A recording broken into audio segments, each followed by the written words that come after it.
ओम शांति। आज यहाँ हम सुना रहे हैं कि मुक्ति क्या होती है, मुक्ति की वास्तविकता क्या है। दुनिया में आप देखेंगे जो कई लोग हैं जो मुक्ति के विषय में वो चर्चा करते हैं, मुक्ति की वो आश रखते हैं, मुक्ति के लिए वो गुरु करते हैं, माला फेरते हैं, कोई जाप करते हैं, मुक्ति के लिए भक्ति करते हैं। और वो लोग कहते भी हैं कि गुरु के बिना मुक्ति नहीं है, भक्ति करने के बिना मुक्ति नहीं है, जैसे कि मुक्ति कोई बहुत बड़ी प्राप्ति है, कोई बहुत बड़ा पद है। लेकिन उन्हों को अगर पूछा जाए मुक्ति माना क्या है, तो वो लोग क्या कहते हैं, मुक्ति माना इस दुनिया में हमें दोबारा आना ही नहीं है, इस दुनिया में दोबारा हमें जन्म लेना ही नहीं है, इसको कहते हैं मुक्ति। लेकिन वास्तव में इस प्रकार की मुक्ति की आश रखना व्यर्थ है। कोई भी आत्मा इस प्रकार की मुक्ति की आश नहीं रखते हैं। वैसे भी मनुष्य को श्रेष्ठ जन्म कहा जाता है, सभी प्राणियों में श्रेष्ठ प्राणी मनुष्य को कहा जाता है। मनुष्य जन्म दुर्लभ जन्म कहा जाता है। कोई भी पशु हो, पक्षी हो, इस प्रकार की आश रखते हैं क्या हमें इस दुनिया में दोबारा आना ही नहीं है, मुक्ति की आश रखते हैं? कोई नहीं चाहते। अगर हमें श्रेष्ठ जन्म पाने के बाद हम इस प्रकार की आश रखते माना, यह हमारी अज्ञानता है, कि हमारा कोई भ्रम है, इसको हमें समझना।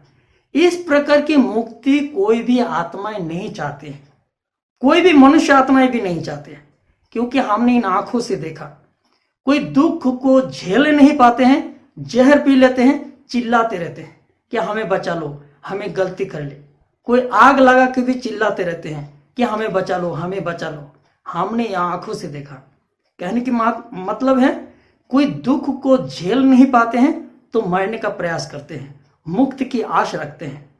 कोई सुख के समय में कोई मुक्ति चाहते हैं, कोई खुशहाली हो, कोई आनंद में हो, उस समय कोई मुक्ति की आश रखते हैं कि हम इस दुनिया में आए ही नहीं, हमें मुक्ति में चले जाए? कोई नहीं चाहते। दुख के समय में ही मुक्ति की आश रखते हैं। तो कहने का मतलब है, हम मुक्ति किन बातों से हमें चाहिए, इसको हमें समझना। मुक्ति की वास्तविकता को हमें समझना। जो हम इस प्रकार की मुक्ति की आश रखते हैं, इस प्रकार की मुक्ति तो भगवान को भी नहीं है, क्योंकि भगवानोवाच गीता में गाया हुआ है, जब जब धर्म की अति ग्लानि होती है तब मैं आता हूं, प्रकृति का आधार लेता हूं, मैं भी कर्म करता हूं, मैं भी कर्म करके सिखलाता हूं। कि भगवान को भी इस दुनिया में आना पड़ता है, बार बार भगवान को भी आना पड़ता है। तो हम इस प्रकार की आश रखना हमारा व्यर्थ है। तो हमें समझना है कि हमें मुक्ति माना किन बातों से हमें मुक्ति चाहिए। हमें दुखों से मुक्ति चाहिए, अर्थात हमें सुख, शांति, आनंदमय हमें जीवन चाहिए। दुख क्यों आते हैं हमारे में? दुख होता है हमारे ही कर्मों के कारण। कोई हम दुख देते हैं, किसी को धोखा देते हैं, छल करते हैं, कलह क्लेश बनाकर अपने जीवन को हम दुखदायी बनाने का कारण बनते हैं। तो हमें अपने कर्मों को सुधारना है। सुखदायी जीवन कैसे बने, उस प्रकार की हमें अपनी धारणा को बनानी है। और दूसरी बात है कि हमें बीमारियों से मुक्ति चाहिए। कोई भी बीमारी होती है, कोई कष्ट होता है, तब आप देखेंगे जब बीमारियों में बहुत कष्ट भुगते हैं, तब आत्मा इस शरीर से मुक्ति चाहते हैं कि भगवान हमें उठा लो, भगवान हमें ले चलो। तब इस दुनिया से, इस शरीर से मुक्ति की आश रखते हैं। तो हमारे में बीमारी आए नहीं, हम उस प्रकार का ध्यान रखें। बीमारी आए नहीं, बीमारियों का भी कारण है कि हम कोई उल्टा सुल्टा खा लेते हैं, कोई हमारे कोई परहेज की कमी होती है, जिस कारण हमारे में कोई बीमारी होती है। और तीसरी बात है कि हमें बंधन मुक्त जीवन चाहिए। कोई भी आत्माएं बंधन में जीना नहीं चाहते हैं। कोई भी जानवर भी हो, एक कुत्ता को भी अगर आप बांध के रखेंगे, वो भौंकता रहेगा, चिल्लाएगा, वो छूटने का प्रयास करेगा। बंधन में कोई भी आत्माएं जीना नहीं चाहते। अगर कोई मनुष्य को बंद के रखे, माना कोई कारागार में बंधन में बंद के रखे, तो उसके दिल की दिन रात वही आवाज होगी कि इससे हमें मुक्ति कैसे मिले।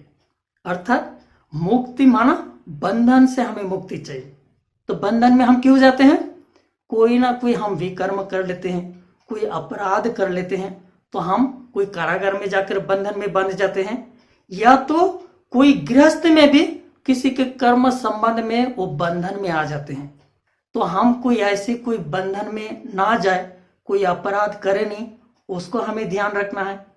और चौथी बात है, कोई जैसे कोई बुरी आदतें बना लेते हैं, कोई व्यसन है अपना लेते हैं, कोई ड्रग्स की आदत बना लेते हैं, जो आदत से वो खुद भी परेशान होते हैं और परिवार परेशान होते हैं, और उस परेशानियों से छूटने के लिए वो चिल्लाते हैं कि हमें इससे मुक्त कर दो।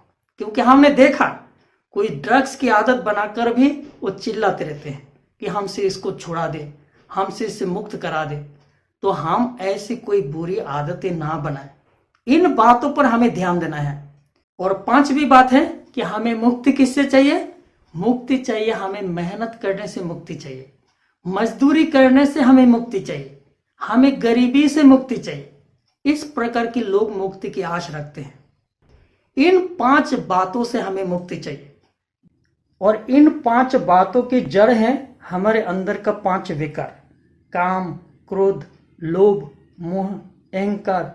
इन 5 विकारों को हम जीतने का प्रयास करें। तो वास्तव में हमें मुक्ति चाहिए इन बातों से।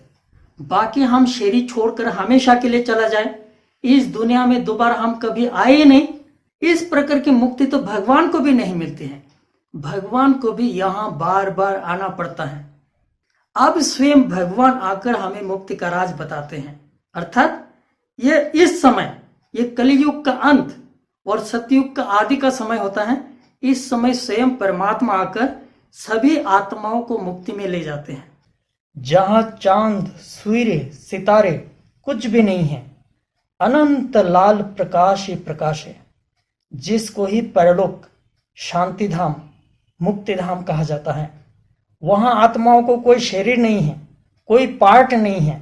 जैसे आत्मा सोई हुई अवस्था में रहते हैं, शांत स्वरूप अवस्था में रहते हैं, इसी को ही मुक्ति कही जाती है। अर्थात इसमें कोई जाना चाहे या ना चाहे, सभी आत्माओं को जाना है।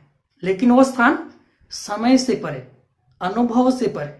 वहां हम 3000 साल रहें या तो 3 मिनट रहें, एक समान, उसमें हमारा कोई अनुभव नहीं है।